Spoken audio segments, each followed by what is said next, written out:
할렐루야, 반갑습니다. 오늘 열왕기 하 7장 가도록 합니다. 지난 6장 두 번째 단락부터, 그러니까 6장 8절부터 이 아람군과 다시 이스라엘이 전쟁이 일어나고 있죠. 첫 번째 전쟁은 이 엘리사를 통해서 하나님이 그들을 포로로 잡아나 다시 풀어줍니다. 왜냐하면 하나님의 역사가 바로 전쟁을 주관하는 그런 하나님이시라는 것을 보여주시는 거죠. 거기에 대해서 이 아람인들이 돌아가서 얼마 정도 평화를 누리고 난 뒤에 다시 베나닷 2세가 또 군대를 정비해서 이스라엘을 다시 침략해서 들어오는 것이 24절, 6장 24절부터입니다. 그런데 그 와중에 이 사마리아가 기근에 시들리게 됩니다. 이중고가 지금 되어지는 거죠. 전쟁이라는 그 피폐한 상황, 거기에다가 또 양식이 없는 그런 기근의 상태가 되는 거죠. 어쩌면 당연하죠. 전쟁 중에 어떻게 농사에 집중을 할 수가 없겠죠. 뿐만 아니라 전쟁으로 인해서 곡식이 군 사용으로 군량미로 다 내보내게 되니까 일반 백성들이 먹을 수 있는 양식이 없는 것은 당연한 현상이라 할 수 있겠습니다. 이럴 때에 지금 어떤 사람을 통해서 하나님은 일하고 계시는가에 대해서 보게 됩니다. 오늘 우리도 어쩌면 영적으로 육적으로 기근의 상태를 만나고 있습니다. 지금 2년 가까이 되어지고 있는 이 코로나19 사태로 인해서 소상공인은 물론이요, 대기업도 지금 굉장히 힘든 상황을 맞고 있죠. 거기에 비하면 일반 국민들은 좀 더 말할 수도 없을 만큼 고통스러운 상황을 맞고 있습니다. 또 영적으로도 교회가 예배가 제한이 되어지고 있고, 교회가 지금 선교는 고사하고 일반 전도도 할 수 없는 그런 상황에 있기 때문에 영적으로도 육적으로도 이 지금 이스라엘의 상황과 우리의 상황이 다르지 않는 것을 보게 됩니다. 이때에 아람과의 전쟁 가운데 있을 때에 굶주리는 사람 중에서 가장 먼저 깨어있는 사람이 누구였는가 하면 나환자들이었습니다. 나환자들. 자, 이 나병 환자 4사람이요, 이렇게 말을 하는 거예요. 우리가 여기서 어떻게 굶어 죽을 때까지 기다리겠느냐. 자, 보세요. 성 안에 있는 왕과 왕의 신하들까지도 지금 기근에 있는데, 그때 엘리사가 이 기근에 대해서 하나님이 풀어주실 것이다. 양식을 보통 때보다도 더 저렴하게 구할 수 있는 때가 올 것이다 라고 엘리사를 통해서 예언을 해 주십니다. 그런데 왕의 신하인 이 장관이 이렇게 말을 하죠. 2절에서 7장 2절에서 한 장관이 하나님의 사람에게 대답하여 이르되 여호와께서 하늘에 창을 내신들 어찌 이런 일이 있으리요 하더라. 이 말과 비슷한 말을 언제 하느냐면요, 민수기 11장에 가면 이스라엘 백성들이 광야 가운데서 만나로 만족하지 못하고 또 고기 달라고 그러죠. 고기 달라고 할 때에 모세가 고기를 준다고 합니다. 그런데 달라고 했던 그 사람들의 입에서 또 무슨 반전의 말을 하느냐 하면은 여호와께서 어찌 이 많은 백성들에게 고기를 신물 나도록 입에 물릴 정도로 먹이시겠느냐. 그때 모세가 말합니다. 여호와의 손이 짧아서 너희를 구원하지 못하겠느냐.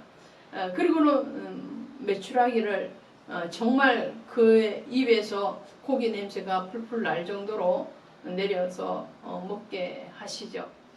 하나님의 역사는 오병이어의 기적의 역사고, 광야에서 이스라엘 백성들을 먹이고 입히시고, 그리고 그들의 발에 신의 신이 헤어지지 않는, 옷이 헤어지지 않고 신이 닳아서 없어지지 않는 그런 역사를 하나님이 하신다는 거죠.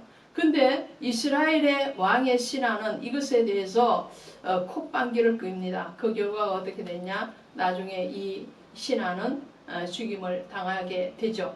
자, 오늘 이런 상황 가운데서 문둥병 환자 4사람이 물론 문둥병 환자들은 왕궁도 아니고 성도 아니고 성 바깥에 외진 곳에 격리되어져 있었을 겁니다. 그런데 그 격리된 그 환자들이 뭐라고 얘기를 하느냐? 우리가 이 자리에서 굶어 죽기를 기다리겠느냐? 차라리 적군의 진으로 들어가서 우리가 먹고 마시다가 죽는 것이 낫지 않겠나. 들어가다가 잡혀서 죽으나 여기서 죽으나 똑같으니까 적군이 있는 그 아람 진영으로 들어가자고 결기를 합니다. 그리고 들어가 보니까 어떻게 돼요? 아람군들이 다 도망을 갔어요. 그 도망간 현장에 보니까 이렇게 돼 있어요.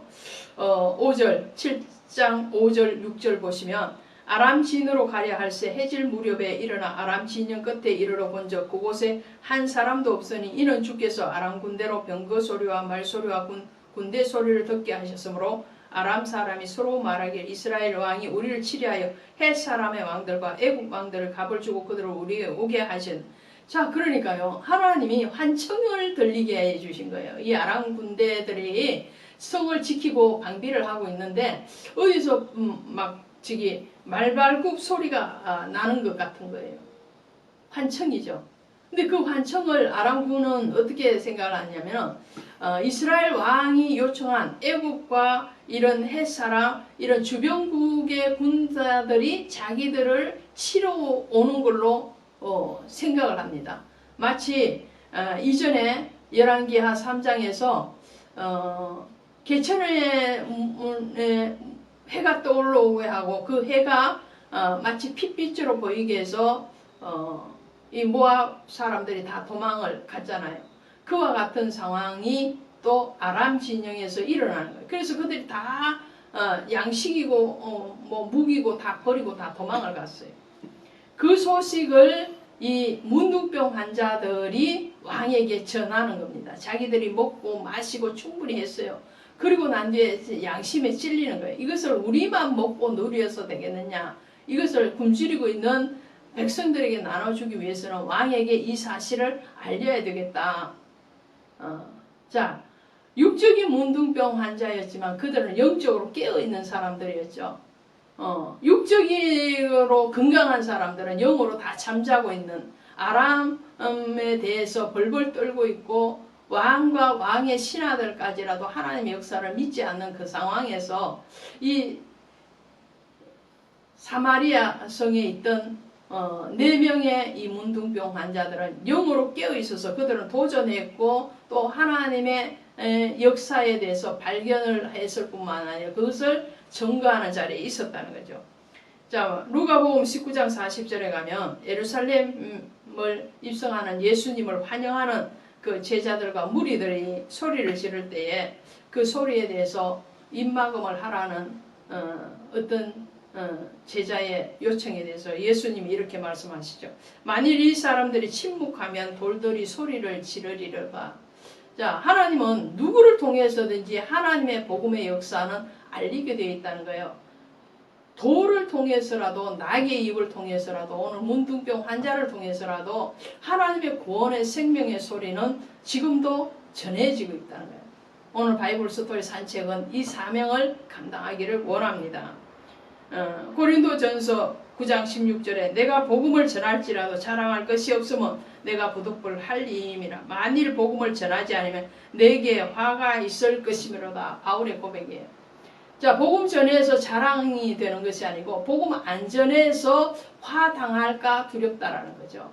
자, 우리가 복음을 전하는 것은 어떤 자랑이 아니고 오히려 우리가에게 주어진 것들에 대해서 마땅히 그것을 해야 되는 거예요. 오늘 사마리아 성의 이 4명의 문둥병 환자들은 마땅히 해야 될 일을 우리가 하지 아니하면 나중에 그 화를 어떻게 당할 것이냐고 자기들끼리 얘기하고 왕에게 전해서 그 양식을 어떻게 해요? 많은 이스라엘 백성들이 나누어 먹게끔 합니다. 그러나 그 양식의 역사를 믿지 못했던 이 장관은 발에 밟혀서 죽임을 당하는 것을 보게 됩니다. 오늘 우리가 생명의 자리, 깨어있는 그 자리, 영적으로 깨어있어서 하나님의 역사를 목격할 뿐만 아니라 그 목격된 역사를 전하는, 마땅히 해야 될 일들을 하는 그 자리에 있기를 주님의 이름으로 축원드립니다. 고맙습니다.